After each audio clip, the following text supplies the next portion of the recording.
love it. You guys having a good time? How we feeling? So, we got a few more comics left for you, and then we'll be out of here, but keep that energy going for the next comic. Bob Nyman, did I say your last name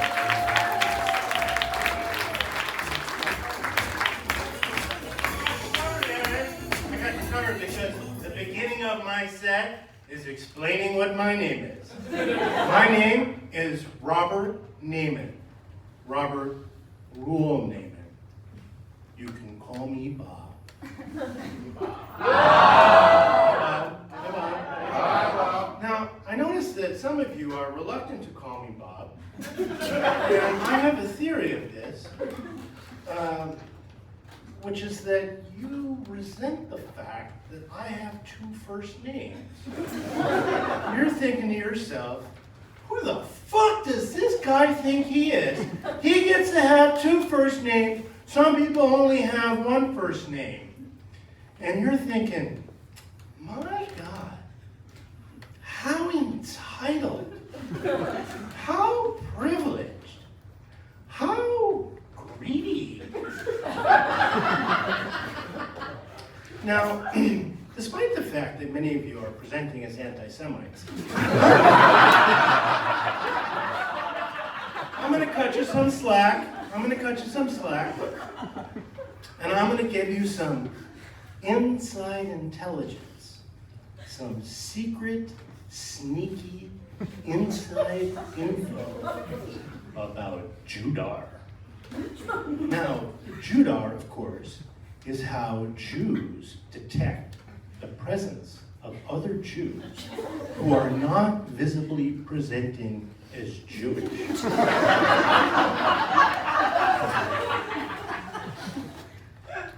And one of the ways they do it is listening carefully to how the person uses the word sneaky. Now, here's an example of a non-Jew using the word sneaky. That was sneaky. Call the ambulance. Here's an example of a Jew using the word sneaky. I saw that sneaky thing you did there. That was pretty sneaky. You come here often? You know, I did something kind of sneaky this week. You want to hear about the sneaky thing that I did? I helped organize a big demonstration against the DNC, demanding that they end the genocide in Gaza. And then I wrote a song about it. You want to hear the song? Yeah, you do? Well, all right then. Students took the protest to the DNC, the DNC, the DNC. Students took the protest to the DNC, and the wars come tumbling down. You may talk about your 68, you may talk about your Seattle. There's nothing like the students at the Battle of Chicago.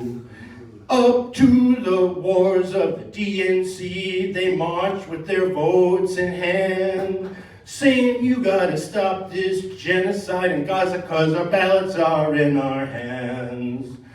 Then the ouds begin to play and the shofars begin to sound. Gaza commands the students to shout, and the wars come tumbling down. Let's join them, students, take the protest to the DNC, the DNC, the DNC. Students take the protest to the DNC, and the wars come tumbling down. Thank you for giving me the opportunity.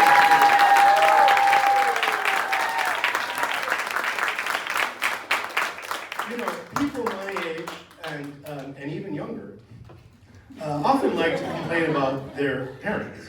And I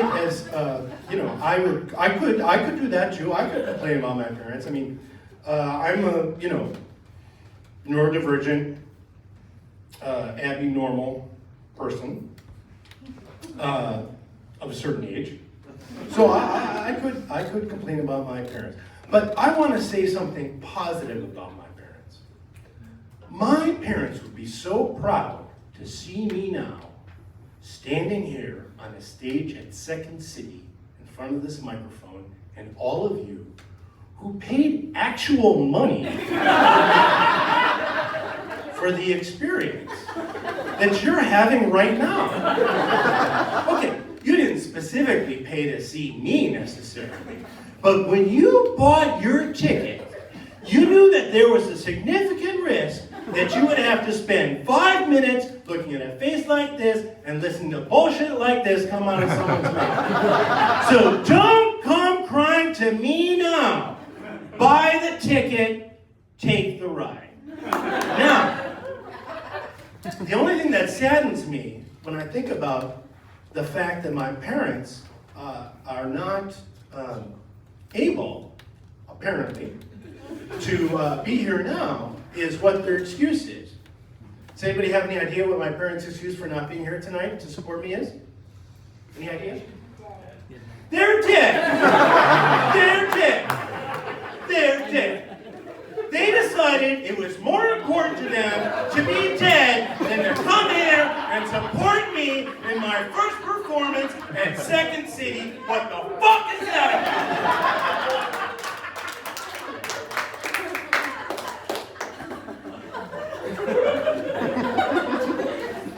When I was a child, Second City was like the lost city of Atlantis in the Naaman household.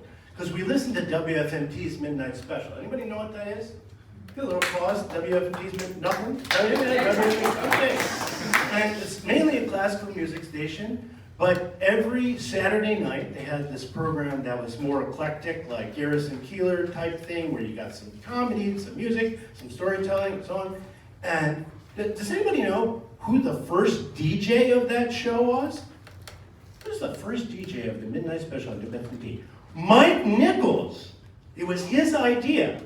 Before he was at Second City, he was at WFMT. And you can see in the hallway, one of his quotes.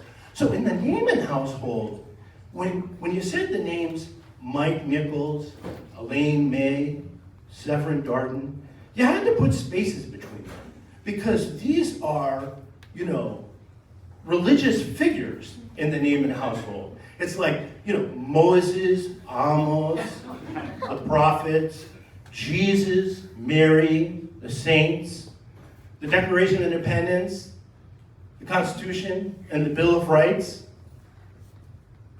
Mike Nichols, Elaine May, Severin Darden. So this is sacred ground that we're standing on right here. And I could not possibly be more grateful to you that you've participated in this experience with me. Like, I'm 59 years old. I'm never gonna walk on the moon. I'm never gonna be a professional baseball player. I'm never gonna be a Hollywood superstar. But I fucking stood on a stage in Second City and I made you motherfuckers laugh.